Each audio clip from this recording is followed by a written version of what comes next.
Good afternoon. Yay. Like Sue said, my name is Robert Lisac, and I'm honored to be a part of this great celebration of life. I would like to begin by saying congratulations to all the survivors in attendance today. We have each made it to our own personal journey and are blessed to be called survivors. Yay.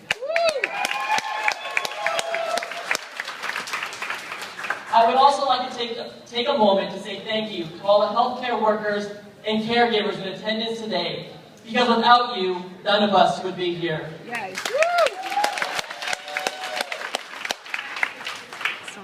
So I, like many of you, am a cancer survivor.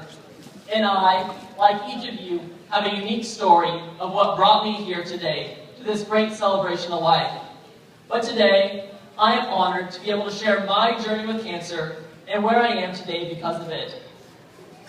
It was nearly 10.5 years ago, at the age of 12, that I first became ill.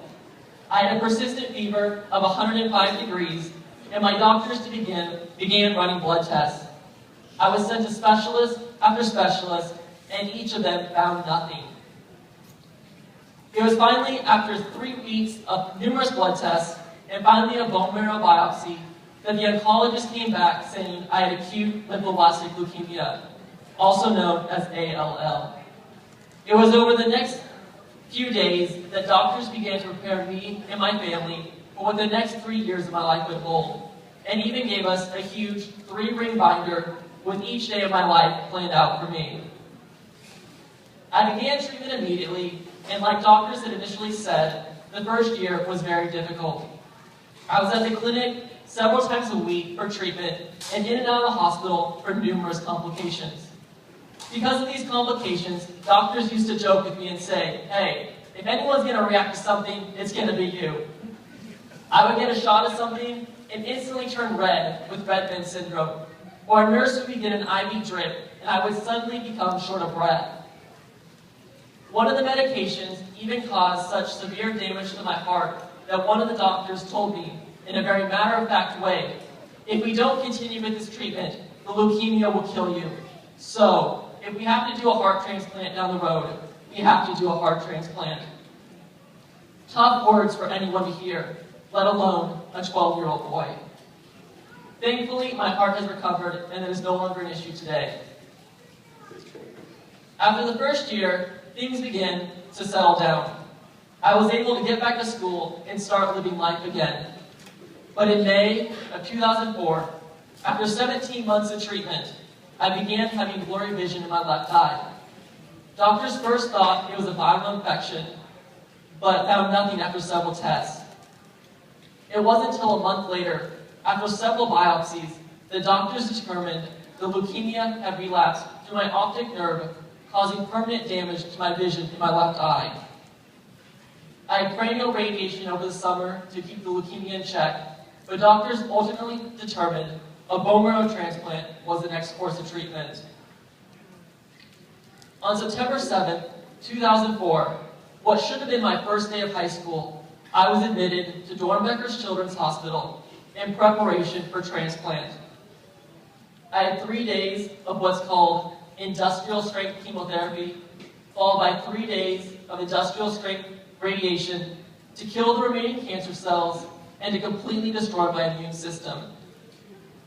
I was given a day of rest, and on September 15th, 2004, I received my older brother's life-saving bone marrow.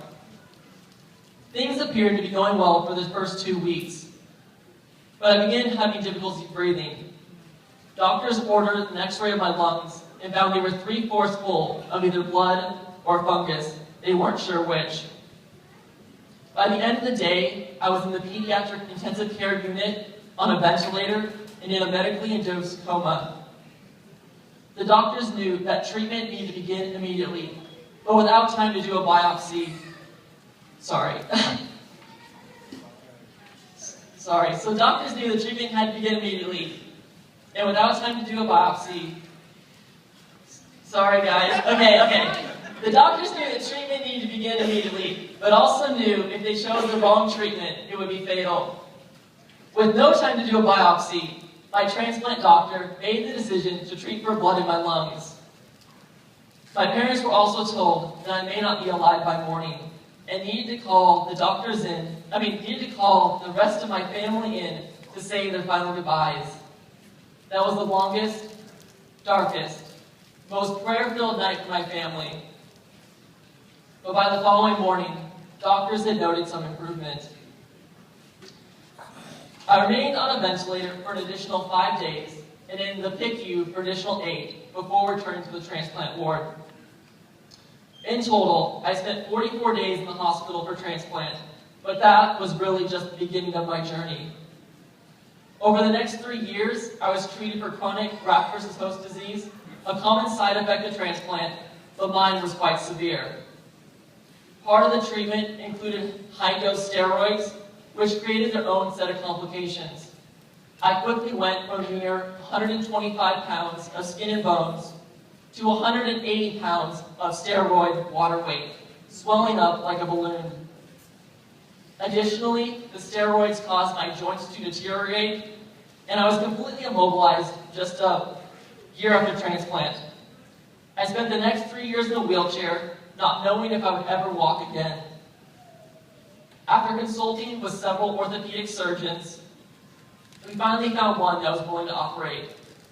He decided to start with a few minor operations, trying to relieve some of the pain, but they were without success. I ultimately had my right hip replaced and 2 cadaver knee replacements. My hip was replaced in May of my sophomore year of high school, and 5 months later, I received a phone call informing me that a knee had been located. With this phone call came 3 distinct feelings.